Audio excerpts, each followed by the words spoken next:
दोस्तों, नसों में ब्लॉकेज होना, नसों में कमजोरी आ जाना, नसों में दर्द होना और नस दब जाना आजकल की मेन हेल्थ प्रॉब्लम हो गई है। मोस्टली घरों में ये पाई जाती है। किसी की कमर की नस दब जाती है तो किसी की पैर की नस दब जाती है। जहाँ से नस दब जाती है ना दोस्त, वहाँ ब्लड सर्कुलेशन कम हो जाता है और शरीर का वो हिस्सा धीरे धीरे काम करना बंद कर देता है और पैरालाइज जैसी सिचुएशन वहाँ बन जाती है। आज मैं ऐसा घरेलू नुस्खा लेके आई हूँ, होम रेमेडी लेके आई हूँ, जो नसों से रिलेटेड आपकी सारी प्रॉब्लम सॉल्व करेगा। और इसके अलावा जो आर्थराइटिस से संबंधित प्रॉब्लम है, जैसे घुटनों का दर्द है, कमर दर्द है और यहाँ तक कि गठिया के दर्द को भी ये खत्म करने का काम करेगा। हाई बीपी को कंट्रोल करेगा और जो हमारी बॉडी में बैड कोलेस्ट्रॉल जमा हो गया है उसको भी ये बाहर निकालने का काम करेगा। और ये कब्ज की प्रॉब्लम को भी सॉल्व करता है, क्योंकि मेथी दाने में बहुत सारा फाइबर होता है, जिसके कारण कब्ज की प्रॉब्लम भी सॉल्व हो जाती है और जिसके कारण जो पेट में गैस बनती है, एसिडिटी बनती है, अफारा आ जाता है, वो सब भी खत्म हो जाता है। तो फिर चलिए शुरू करते हैं। मैंने लिया है मेथी दाना,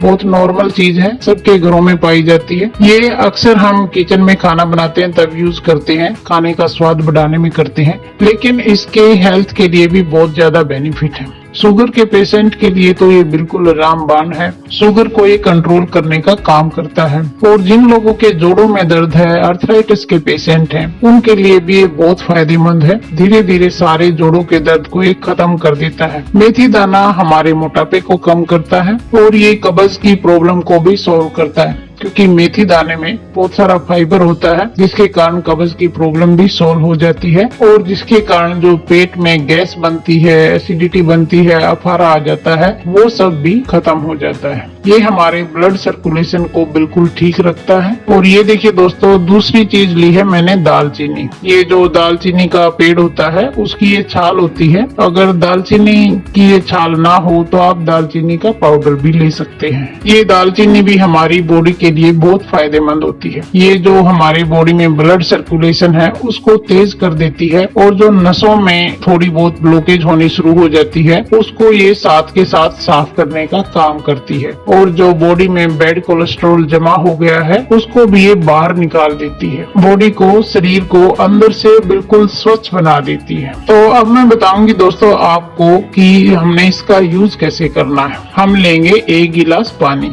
ये नॉर्मल पानी है पीने का, और इसमें हम ये 1 चम्मच मेथी दाना डालेंगे। ये बहुत ज्यादा बड़ी चम्मच नहीं है, छोटी चम्मच है। और 1 इंच का ये दालचीनी का छोटा ही टुकड़ा है, ये हम इसमें डाल देंगे। और इसको आपने रात को सोते टाइम इस तरह डाल के और ढक के रख देना है। ये काम आपको रात को सोते टाइम करना है। मेथी दाना और दालचीनी को पानी में भिगो देंगे और ढक के हम छोड़ देंगे। और जब आप सुबह देखेंगे 10-12 घंटे बाद, तो ये देखिए ये इस तरह का हो जाएगा। ये मैंने पहले ही भिगो दिया था। आप दोनों गिलासों में डिफरेंस देख लीजिए। ये मेथी देखो फूल गई है और ये पानी का कलर भी हल्का हल्का येलो हो गया है। और ये दूसरा पानी देखिए नॉर्मल वाला ट्रांसपेरेंट है और मेथी भी ऐसे ही अभी फूली नहीं है। तो अब आपने क्या करना है, ये जो हमने मेथी भिगोई थी इसको छान लेना है और इस पानी को आपने खाली पेट सुबह उठते ही पी लेना है। नॉर्मल पानी नहीं पीना इससे पहले। सबसे पहले आपने ये पानी ही पीना है। उसके बाद आप जब अपने नित्य प्रतिदिन के काम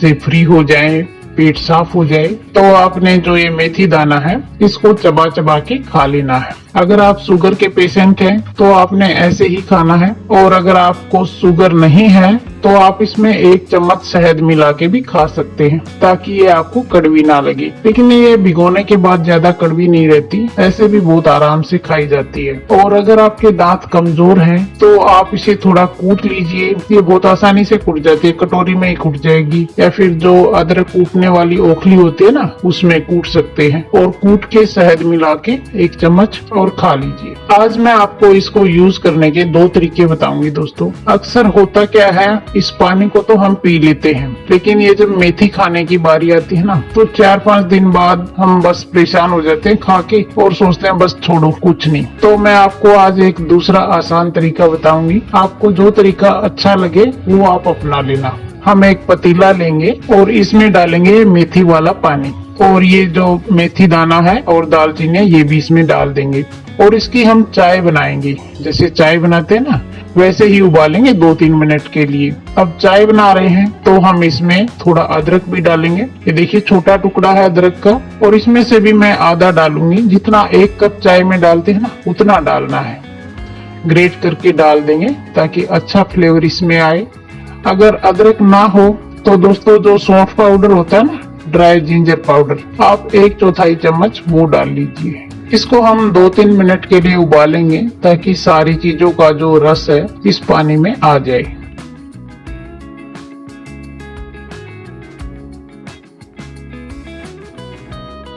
और 2-3 मिनट उबालने के बाद गैस को ऑफ कर देंगे और इसको हम एक गिलास में छान लेंगे।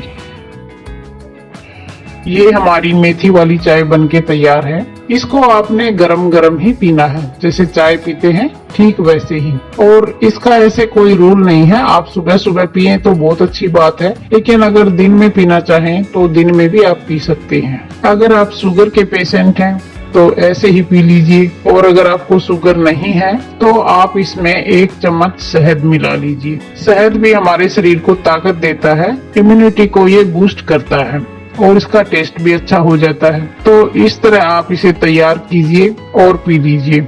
अब मैं बताऊंगी ये आपको लेना कितने दिन है। ये मेथी का पानी आप कम से कम 15-20 दिन जरूर पीजिए और बीच में गैप करके दोबारा से शुरू कर लीजिए। ये जो घरेलू नुस्खे होते हैं ना दोस्तों, ये बहुत फायदेमंद होते हैं और इनका कोई साइड इफेक्ट नहीं होता। लेकिन ये एलोपैथिक की दवाई नहीं है कि 1 दिन में ही आपको आराम महसूस कराएंगी। ये आपको 15-20 दिन, 1 महीना लेनी पड़ती है, तब इसका असर आपको दिखाई देता है। अगर आप इस नुस्खे को 15-20 दिन अपनाते हैं तो आपकी नसों से रिलेटेड जो भी प्रॉब्लम है, नसों में ब्लॉकेज है, नसों में दर्द है, पैरों में सूजन है, वो सब खत्म हो जाएगी। बीपी को भी ये कंट्रोल करेगी और जो बॉडी में बैड कोलेस्ट्रॉल जमा हो गया है उसको भी ये बाहर निकाल देगी, और कब्ज की प्रॉब्लम को भी ये सॉल्व कर देती है। और जो ज्वाइंट पेन होता है, कमर दर्द, जोड़ों का दर्द, गठिया का दर्द, धीरे धीरे बिल्कुल खत्म कर देती है दोस्तों। ये हमने घर में यूज की हुई रेमेडी है दोस्तों, बहुत बार हमने यूज कर रखी है, बहुत फायदेमंद है ये। और इस रेमेडी के साथ दोस्तों आप अगर सैर भी कर लें और 3-4 मिनट के लिए अनुलोम विलोम प्राणायाम भी कर लें तो बिल्कुल सोने पे सुहागा हो जाएगा। अनुलोम विलोम प्राणायाम करने से क्या होता है, ब्लड सर्कुलेशन तेज हो जाता है और जो नसों में थोड़ी बहुत ब्लॉकेज होती है उसको वो साथ बहा ले जाता है। आज की जानकारी इतनी ही थी दोस्तों। अगर पसंद आई हो तो एक लाइक जरूर करना और रेमेडी को अपने दोस्तों के साथ भी शेयर करना ताकि और लोग भी इसका फायदा उठा सकें। आजकल बहुत सारे लोगों को इन चीजों की जरूरत है हेल्दी रहने के लिए। अगर आपको आज की रेमेडी पसंद आई हो तो एक लाइक कर दीजिए, और अगर आप चैनल पर नए हैं तो चैनल को सब्सक्राइब कर लीजिए। फिर मिलते हैं इसी तरह की एक और यूजफुल रेमेडी के साथ। तब तक के लिए take care, bye bye, thank you.